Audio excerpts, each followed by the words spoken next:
Olá a todos. Obrigada por estarem aqui hoje connosco neste webinar sobre Explainable AI, ou simplesmente Shai. O meu nome é Marta, sou Data Scientist na BI for All e comigo está o meu colega Hugo, que também faz parte da equipa de Data Science e Inteligência Artificial. Hoje vamos explorar um tema importante no desenvolvimento e implementação de modelos de inteligência artificial, porque mais do que obter respostas dos nossos modelos, nós precisamos de conseguir explicar as decisões que eles tomam. Nos últimos anos, temos assistido a uma rápida evolução da inteligência artificial que nos trouxe modelos extremamente avançados e precisos. Contudo, ao termos modelos cada vez mais complexos, temos mais dificuldade em compreender e confiar nas decisões que eles tomam. O nosso objetivo hoje é demonstrar a importância de algoritmos de Explainable AI para garantir transparência, equidade e confiança, ver como é que o Explainable AI pode ser aplicado na prática utilizando algumas ferramentas ou bibliotecas como o CHAP, o Lime e outras que vamos falar, e como podemos potencializar o seu valor utilizando LLMs, ou Large Language Models, e ainda perceber como é que podemos avaliar os próprios LLMs e as suas respostas.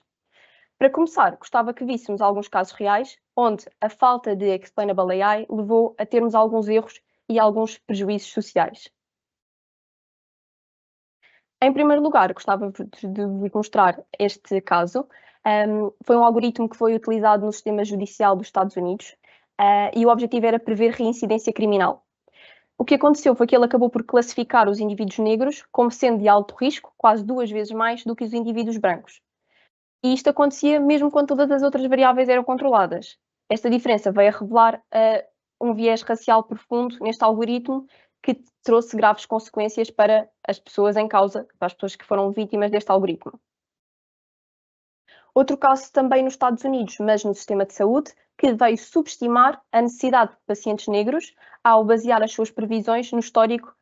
de custos médicos. E o que é que acontece? Como as populações negras historicamente gastam menos, mas devido às desigualdades sociais que existem, o algoritmo interpretou como se as pessoas negras precisassem de menos cuidados médicos. Um, portanto, não subestimou o valor real.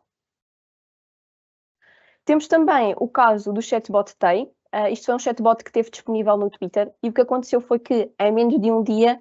o chatbot começou a reproduzir mensagens ofensivas nas redes sociais. Isto aconteceu pela interação que tinha com os utilizadores do Twitter, ou seja, ele foi aprendendo a ser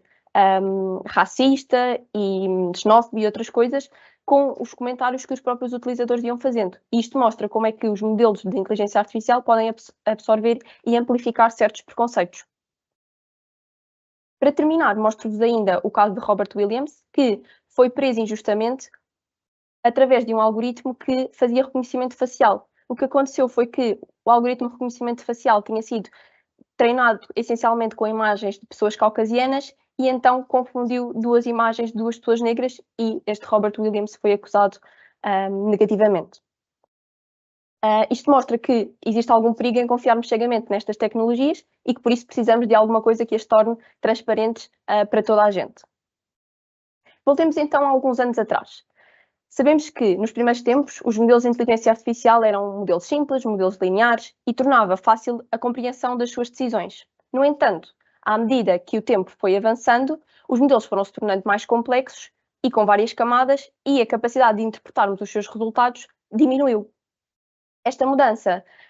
tornou a explicabilidade dos modelos mais difícil e tornou com que a maior parte das pessoas, olhando para os resultados do modelo, não consiga perceber porque é que o modelo tomou esta decisão. Isto pode ter alguns riscos, nomeadamente riscos legais, riscos éticos, e gera também algum desconforto em todos os utilizadores do modelo porque não percebem porque é que o modelo está a escolher certa coisa. Para impulsionar a utilização de inteligência artificial, especialmente em áreas sensíveis, como por exemplo a saúde, ou finanças, ou por exemplo a área de direito, a transparência deixa de se tornar um luxo e passa a ser uma coisa necessária, uma coisa mesmo fundamental para conseguirmos implementar a inteligência artificial com confiança em todas estas áreas. Um dos primeiros passos que se deu neste caminho foi a avaliação da importância das variáveis, ou como alguns de vós podem conhecer, feature importance, que, tendo sido um bom ponto de partida, tem algumas limitações, uma vez que permite apenas perceber quais é que são as variáveis que influenciam mais o modelo, mas não nos permite perceber como é que elas influenciam, ou seja, se influenciam negativamente, se influenciam positivamente. Então, surge o Explainable AI. E o que é este Explainable AI? Este Explainable AI trata de compreender o porquê e o como é que os nossos modelos tomam as suas decisões. Atualmente já existem várias bibliotecas e frameworks que estão disponíveis e que cada um de nós pode utilizar. Nós trouxemos hoje 3, que são as 3 mais comuns, são as 3 de livre acesso e toda a gente pode utilizá-las. A primeira, que é o SHEP, que é uma biblioteca que surgiu com base na teoria de jogos. Cada uma das contribuições, ou cada um dos valores de SHAP vai mostrar a contribuição de cada uma das variáveis dos nossos modelos para o impacto na previsão final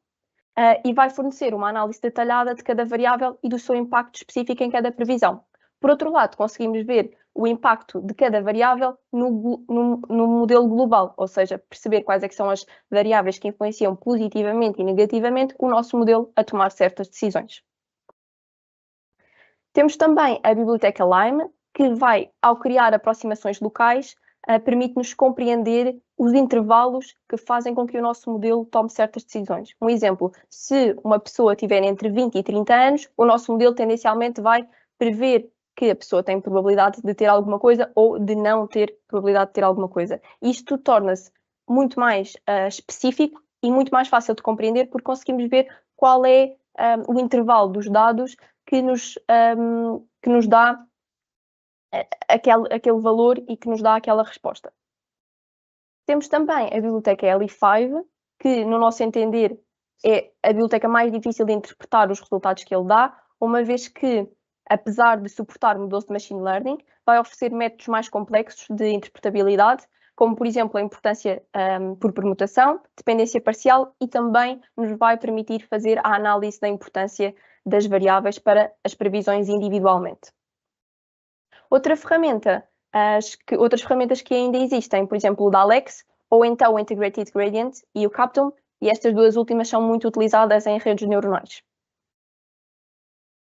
Embora o Explainable AI tenha muitas vantagens, como já vimos, tem também algumas desvantagens. A primeira é um bocadinho balancear a complexidade e o nível de interpretação que o nosso modelo nos dá. Ou seja, nós queremos modelos complexos, mas modelos complexos levam a dificuldades de interpretação. Então nós queremos sempre balancear as duas coisas e ter modelos que sejam complexos, mas que seja fácil e que nós consigamos perceber como é que eles tomaram os seus resultados. Porque não queremos entrar em caixas negras em que não sabemos o que é que está a acontecer lá dentro.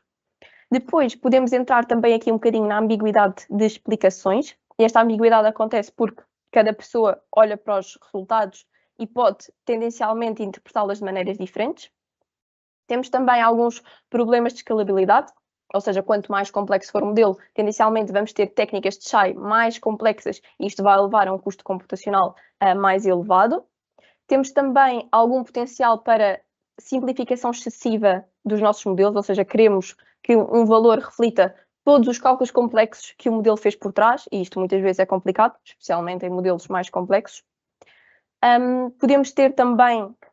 alguns vieses nas explicações. Isto acontece muitas vezes porque existe vieses nos dados. Então, a própria explicação do modelo vem com os vieses dos dados enraizada. Isto pode ser uma coisa negativa, porque a explicação vai ter esse viés, mas também pode ser uma coisa positiva, porque o utilizador ou a pessoa que desenvolve o algoritmo, ao ver estes biases presentes na explicação, pode, antes de pôr o modelo em produção, fazer uma reparação, uma correção nos dados para evitar que este viés se propague. Por fim, temos ainda então, como estes algoritmos nos dão geralmente resultados em números ou intervalos, podemos ainda ter alguns problemas de confiança e transparência, sobretudo para pessoas que não trabalham em data science ou na área de inteligência artificial e que são apenas pessoas do negócio e que com um valor não ficam completamente satisfeitas e completamente tranquilas sobre o que é que aquilo significa. E é a propósito disso que surge a nossa ideia de aliar os LLMs para democratizar a inteligência artificial e pô-la acessível a toda a gente. O que tem acontecido é que, ultimamente, como vimos, tem havido um rápido crescimento dos modelos de linguagem natural e, em particular, dos Large Language Models, e que tem imensos benefícios e que pode servir para imensos usos. E aqui podemos pô-la ao serviço da democratização do AI, digamos assim. O que é que acontece? o nosso LLM vai interpretar os resultados que saem da biblioteca que nós lhe vamos dar, neste caso, exemplo que estou aqui a mostrar, utilizamos a biblioteca Lime, que nos explicou o que é que era importante e o que é que não tinha sido importante para prever, no caso aqui do nosso exemplo, se a Joana iria desenvolver diabetes ou não ia desenvolver diabetes. E o que vai acontecer é que os LLMs vão pegar no contexto do problema, ou seja, que queremos prever se uma pessoa tem ou não tem diabetes, e vão passar passo a passo por cada feature e explicar qual é a sua importância. Ou seja, vamos passar de números complexos para um texto de fácil explicação, em que facilmente conseguimos vir aqui, qualquer pessoa, seja data scientist, não seja data scientist, consegue chegar aqui e ler muito facilmente quais é que são as variáveis mais importantes, o que é que tem mais impacto para desenvolver ou não desenvolver diabetes, e depois explicar cada uma das coisas passinho a passinho. Isto é muito importante porque as pessoas fora do negócio, ou seja, do negócio, mas que não são data scientists, podem chegar aqui, podem ler e podem perceber se isto faz sentido com o seu negócio. Ou seja, neste caso aqui o médico podia chegar aqui, podia dizer, não, o modelo aqui não está certo porque, por exemplo, os níveis de glucose abaixo de 96 não indicam isto. E torna-se muito mais fácil para as pessoas confiarem nestas previsões que o modelo está a fazer. Nesse sentido, gostava de vos mostrar uma demo deste nosso algoritmo. Neste caso aqui, para fazer previsão de abandono escolar, vou adicionar a nossa tabela com todos os dados e vou correr o modelo. O que está a acontecer aqui por trás é que vamos correr um modelo, um algoritmo de machine learning tradicional, que vai classificar o abandono escolar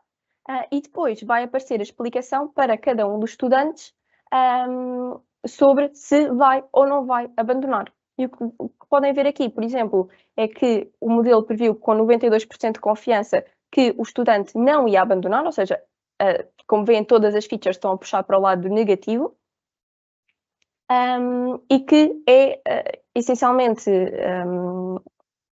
causado por features relacionadas com a performance académica e também o estatuto financeiro da pessoa. E isto, de facto, parece-nos fazer algum sentido. E se continuássemos a ler, íamos perceber que ele ia explicar, por exemplo, que ter entre 5 e 6 cadeiras aprovadas no segundo semestre ia fazer baixar a percentagem de abandono escolar. E, continuando a ler todo este exemplo, íamos ver que ia passar por todas as variáveis e ia explicar como é que elas influenciavam negativamente e positivamente. Íamos conseguir tirar alguns insights que nos podiam levar a tomar algum tipo de medidas para evitar que o abandono deste aluno acontecesse. Por exemplo, se fosse uma questão financeira, podíamos oferecer uma bolsa. E então isto traz-nos imensos benefícios para este tipo de problemas e que nos fazem com que estes problemas sejam acessíveis a toda a gente, democratizando a utilização da inteligência artificial. Assim sendo, vou passar a palavra ao meu colega Hugo.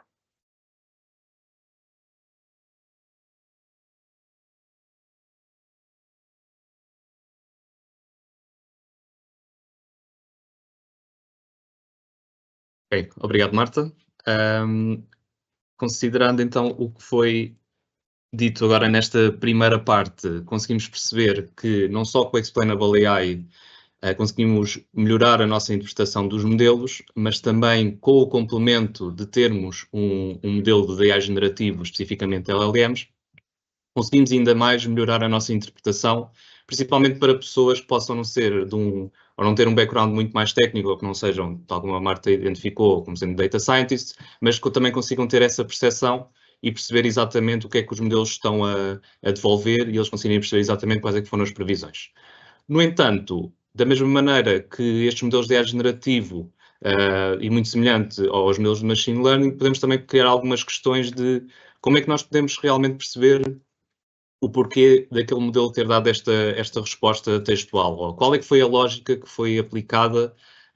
para dar este tipo de resposta. E estas são algumas das questões que começaram a surgir muito com cada vez mais o uso deste tipo de modelos de AI generativo e que, de certa forma, também é muito importante nós conseguirmos, de certa forma, responder ou ter alguns mecanismos para isso. E estas situações não são nada mais do que tentar avaliar LLMs, tal como sendo um modelo de inteligência artificial, também deverão existir um conjunto de métricas que farão sentido para a sua avaliação. Um pouco diferente do que nós temos de técnicas mais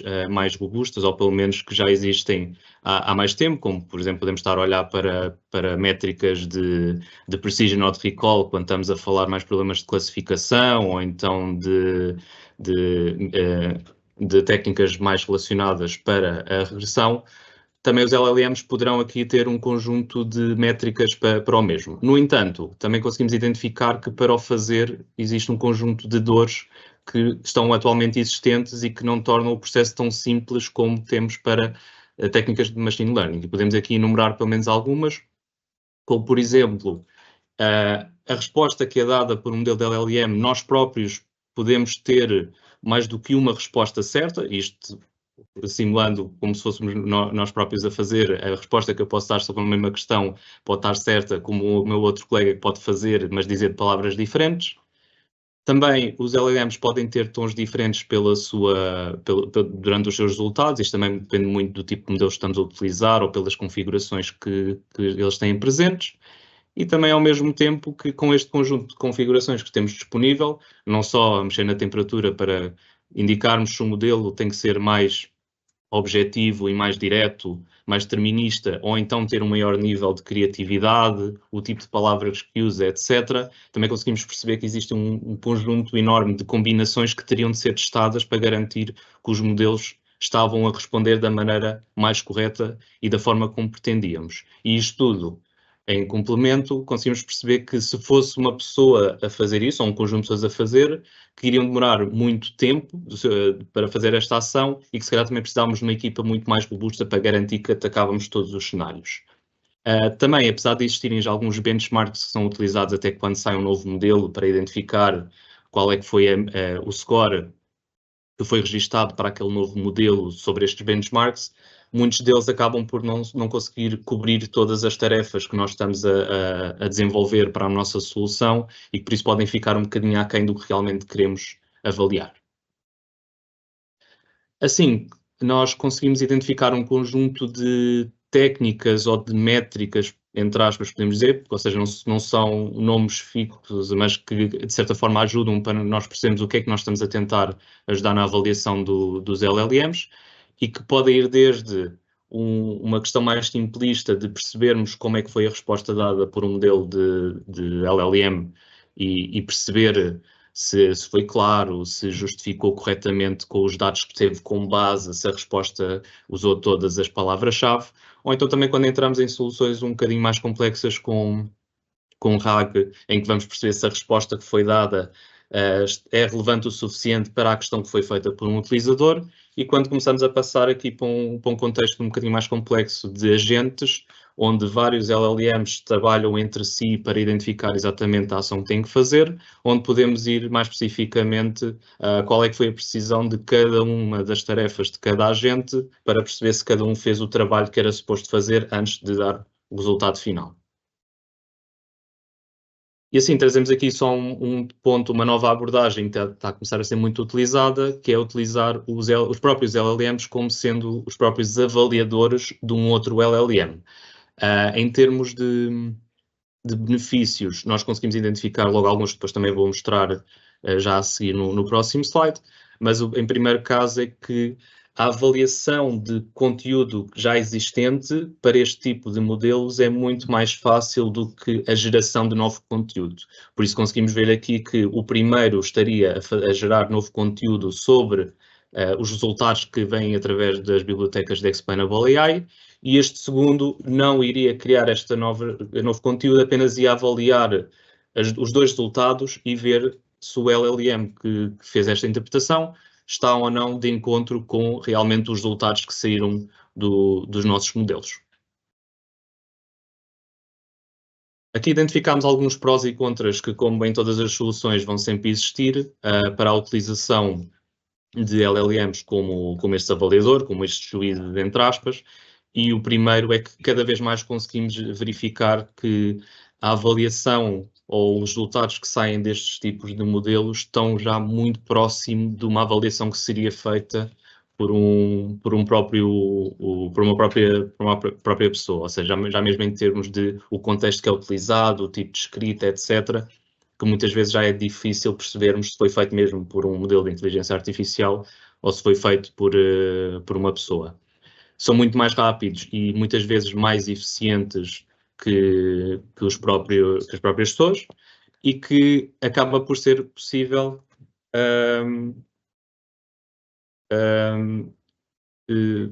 conseguimos identificar diversas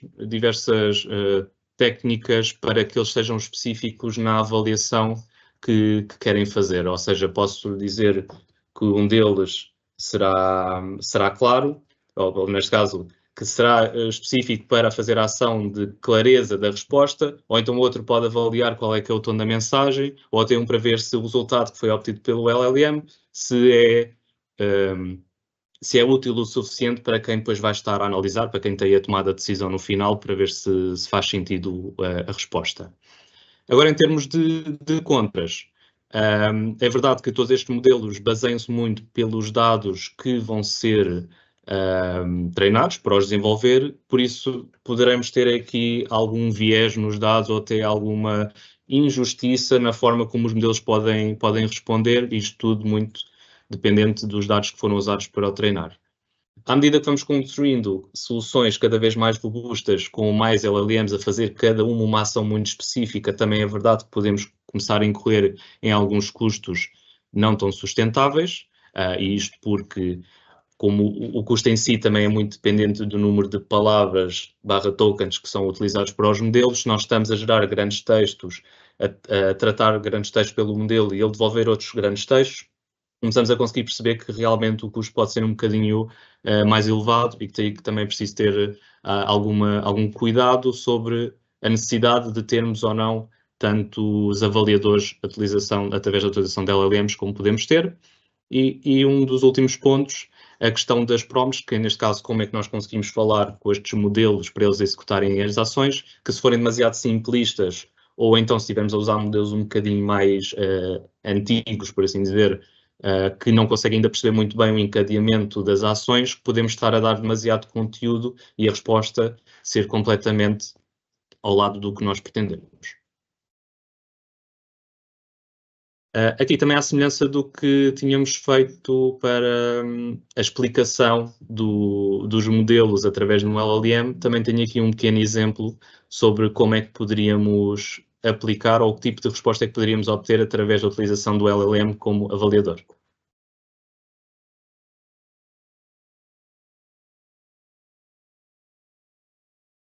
Temos só um bocadinho para conseguir ir aqui à tela certa.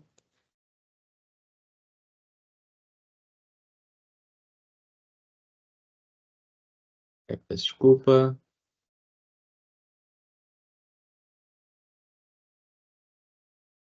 E aqui, neste sentido, o que vamos fazer o teste é, especificamente, fazer dois casos muito diretos, só um da clareza da resposta e outro da justificação, que neste caso, como justificação, estamos a identificar como se os resultados que foram obtidos pelo Explainable AI se estão a ser mencionados na resposta do primeiro LLM e se não está a efetuar qualquer tipo de alteração dos mesmos ou a fazer alguma troca. Por isso, a única coisa que o processo está a fazer em background é a apresentação dos dados, a fazer a sua própria análise e a dar o seu veredicto final. Aqui podemos ver, nós temos no primeiro a mesma resposta que nós tínhamos obtido no primeiro demo que foi apresentado pela Marta, e depois uma pequena avaliação do modelo, onde ele realmente identifica se a resposta está clara, se não está clara, e aqui um veredicto final que pode ajudar nesse sentido de, se nós quisermos depois fazer uma certa labeling dos resultados, de conseguimos perceber que, ok, esta resposta estava de encontro, por isso não deverá ser necessário qualquer verificação manual para o mesmo. Pronto, isto depois também pode ajudar, se nós estivermos a olhar para um processo muito maior, de que não é preciso gastarmos tanto entre aspas a olhar especificamente para cada linha, mas para olhar especificamente para aqueles em que este avaliador identificou que se calhar poderá existir aqui alguma coisa que não está bem de encontro. Em termos de justificação, também posso deixar só aqui a correr, será algo muito à semelhança do que já tínhamos visto, em que sempre a base é fazer a comparação entre os dois, ver o que é que o modelo de Explainable AI devolveu, ver o que é que o nosso LLM inicial interpretou e que criou como resposta, e depois este avaliador que vai comparar um com o outro e identificar se está ou não, ou se não está de encontro. Obviamente que este veredicto depois poderá ser associado a uma descrição que mais faça sentido, dependendo também do tipo de solução que estamos a fazer e para o setor que estamos a fazer.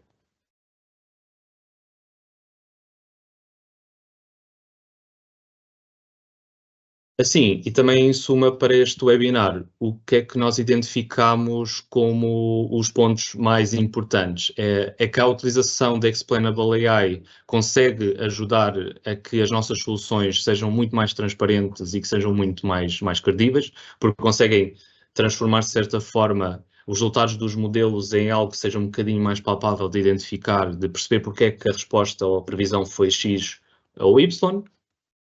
e que isso pode ser feito através de um conjunto de ferramentas e bibliotecas que já estão especificadas para esse fim, e que, complementando com LLMs, conseguimos ainda tornar um processo muito mais interpretável, porque conseguimos transformar valores que muitas vezes são muito mais técnicos e que é preciso algum background mais técnico para os perceber, em texto muito mais perceptível para qualquer tipo ou para qualquer pessoa dentro da organização que possa também ter alguma tomada de decisão e que não tenha esse tipo de competências. Isto ajuda para que nós próprios também consigamos justificar muitas vezes ou ter um maior controle na qualidade dos nossos dados, porque acabamos por ter aqui várias camadas de interpretação e de garantir que os resultados estão a serem interpretados da maneira mais correta. E que, de certa forma, tudo isto ajuda para que se continue um caminho de criarmos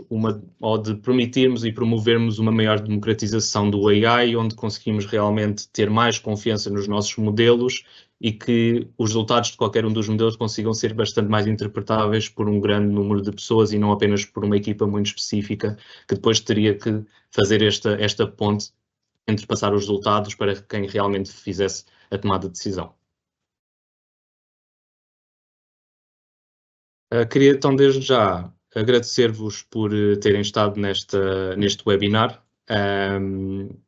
Esperemos que nós tenhamos conseguido passar informações até bastante importantes ou até conseguir deixar aqui umas pequenas ideias que possam ser bastante interessantes para algum desenvolvimento futuro neste tipo de soluções e para este tipo de objetivo. E agora vamos ter aqui um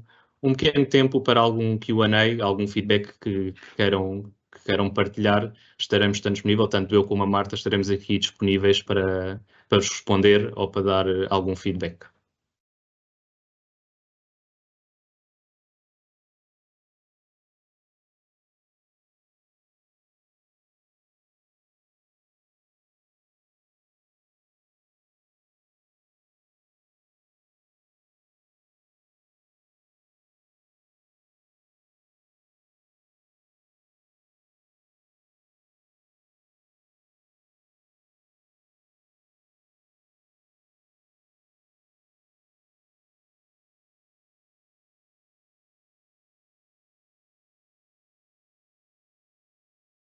Acho que já temos aqui uma pergunta da Patrícia. Como é que podemos confiar nas explicações dos LLMs se eles próprios podem ser considerados como caixas negras? O que é que tu achas, Hugo? Boa questão. Não, mas está muito relacionado também com o que foi apresentado um bocado neste webinar, de uma forma bastante muito mais simplista, porque podemos entrar aqui em muito mais detalhe e que o objetivo era também conseguirmos dar assim um espectro muito mais superficial da potencialidade. E daí é que vem esta terceira parte que eu apresentei, na questão de conseguirmos também ter métricas e técnicas de avaliação dos próprios LLMs para também nós garantirmos que os modelos estão a responder da maneira mais correta. Isto já acontece com os modelos mais tradicionais de Machine Learning, onde realmente nós avaliamos a performance dos modelos para perceber se as previsões estão a ir mais ou menos de encontro. E acabamos por ter aqui uma segunda camada de avaliar os próprios LLMs, também pelo ponto que eu tinha referido, que a capacidade dos LLMs de analisar a informação já existente para avaliar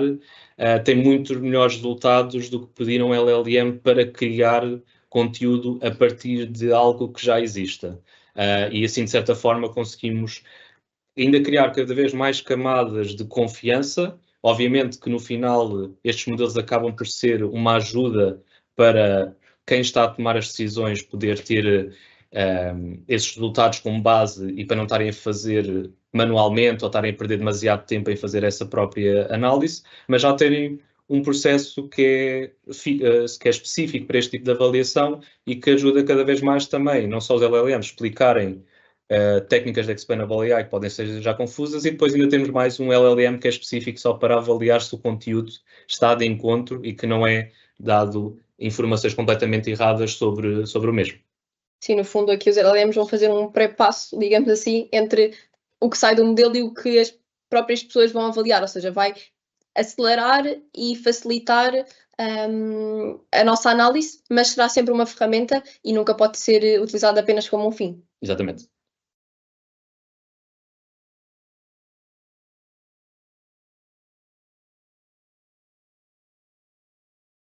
Temos aqui uma segunda questão. Como vê a evolução do Explainable AI com o aparecimento de sistemas de AI mais complexos? Não sei, Marta, queres que agora começar tu? Queres começar? Eu acho que é um bocadinho difícil de prever, se calhar, porque lá está, com o aparecimento de sistemas mais complexos, estas técnicas de Explainable AI também têm que ser cada vez mais complexas, mas acho que vai ser possível, e isso pode-se ver pelos exemplos que eu dei, que já existirem algumas bibliotecas de Explainable AI que já, por exemplo, funcionam em redes neuronais, que são modelos muito mais complexos do que modelos de machine learning mais tradicionais, digamos assim, modelos de classificação e de regressão. Por isso eu acho que vai fazer um bocadinho neste sentido e passa pela adaptação, ou seja, surgiram os LLMs que nos ajudam a avaliar técnicas de Explainable AI. Então, e como é que eu posso avaliar estes LLMs? Então, temos outros LLMs a avaliar estes LLMs. E vai passar um bocadinho, acho que eu, por esta sequência de aparece uma nova tecnologia e aparece uma nova tecnologia para dar resposta que tem de ir ao encontro das novas dificuldades, mas nunca deixando de ter em vista que o objetivo principal é simplificar para pessoas leigas, digamos assim, ou para toda a gente conseguir facilmente perceber o que é que está a retornar do modelo e porque é que está a retornar isso do modelo. Sim, exatamente. E principalmente nestas situações em que se calhar começamos a criar mais camadas de utilização de LLMs para tentar avaliar outros modelos de LLMs, também precisamos ter a noção de que também perceber exatamente o tipo de explicações que nós também queremos aplicar. Como, por exemplo, estes que foram apresentados neste segundo exemplo, na segunda demo, eram muito simplistas porque eu só queria perceber se a resposta que foi dada pelo LLM estava mais ou menos perceptível o suficiente para qualquer pessoa ler e conseguir perceber o que é que estava a ler, neste caso. No entanto, se estivermos a olhar para outros sistemas que seja de ir a uma base de conhecimento da própria empresa, se calhar criar LLM especificamente para analisar a clareza da resposta poderá não fazer sentido. Por isso, como o Marta disse, acreditamos que à medida que os modelos também vão sendo desenvolvidos e começam a ter mais capacidades, também é necessário que exista sempre uma componente de explainability em cima disto, para nós também conseguirmos nós próprios justificar o porquê destes modelos estarem a devolver. Se calhar os do Explainable AI já começam a ser muito mais robustos, porque já têm muita mais experiência, já têm muitas mais registros de análise, e agora dos LLMs, como é algo muito mais recente, que ainda não existe uma fundamentação bastante forte dos mesmos, mas que é esse o caminho que estamos a ir, porque nós próprios depois também precisamos de realmente perceber o porquê que a resposta foi dada de uma maneira ou de outra, ou se as respostas estão a ir de encontro com o que nós pretendemos. Por isso achamos que vai ser, à medida que os temas da AI vão se tornando mais complexos, também as próprias ferramentas e estas camadas de explainability têm que ir acompanhando essa evolução, porque não podem ficar para trás. Sim, os utilizadores não iam querer utilizar uma ferramenta que não sabiam porque é que estava a retornar. Sim. E depois nós próprios podemos não saber muito bem explicar o porquê, e assim acaba por já temos sempre aqui uma componente de ajuda para perceber exatamente porque é que decidiu ir mais para uma maneira ou decidiu ir para outra, ou então analisar logo, identificar, olha, vejam estas respostas porque podem não estar bem de encontro ao que é pretendido, e então depois aí teríamos que analisar melhor o que é, pronto, o que é que se passou. Podia ser da Prompt, podia até ser do próprio modelo que nós utilizamos. Sim.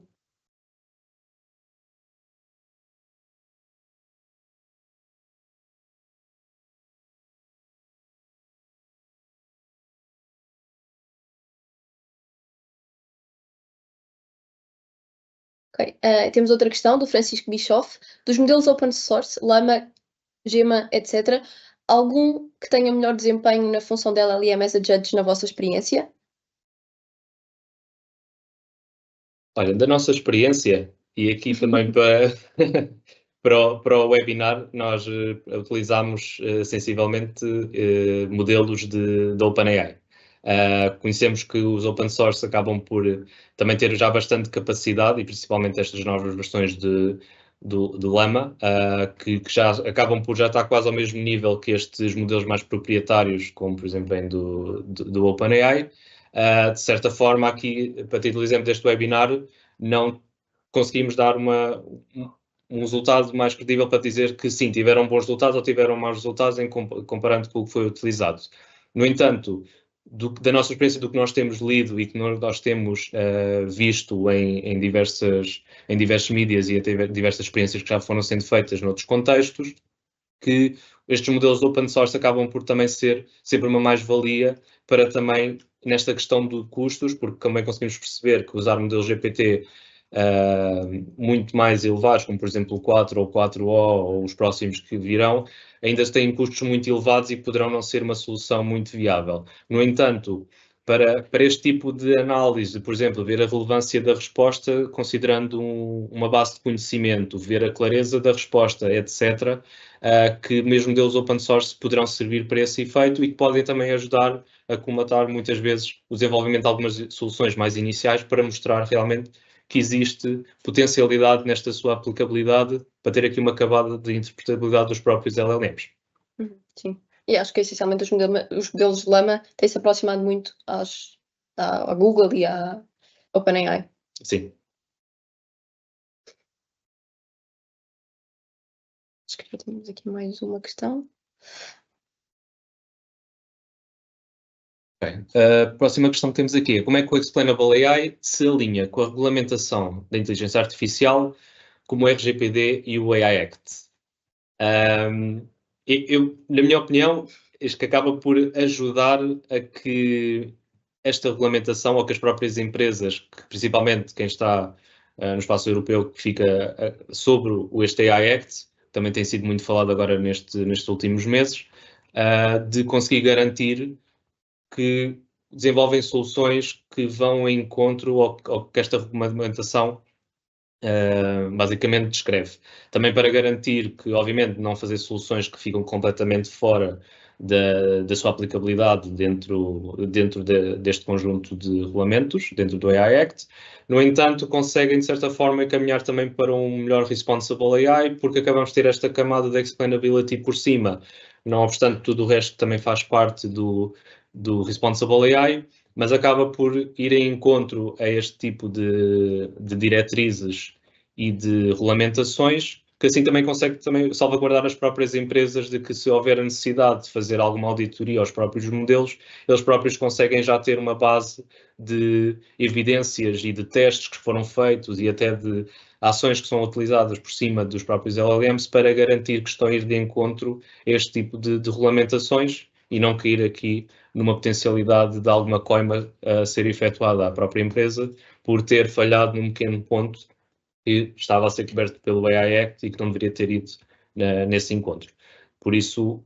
na nossa opinião, o Explainable AI alinha-se completamente com este tipo de regulamentações, garantindo que as próprias empresas consigam sempre estar salvaguardadas para potenciais pontos ou causas mais negativas que possam surgir dos desenvolvimentos de modelos em que usa principalmente AI generativo ou que deixamos completamente modelos fazerem toda a interação e gestão e criação de conteúdo e ao mesmo tempo conseguimos sentir à mesma que nós é que temos o controlo, nós é que depois no final do dia vamos tomar a decisão e que esta decisão vai se alinhar completamente com estas regulamentações.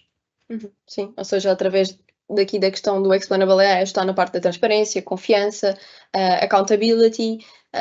alinha-se totalmente com o que tem vindo a aparecer nestas novas regulamentações, como o RGPD e o AI Act. Exatamente.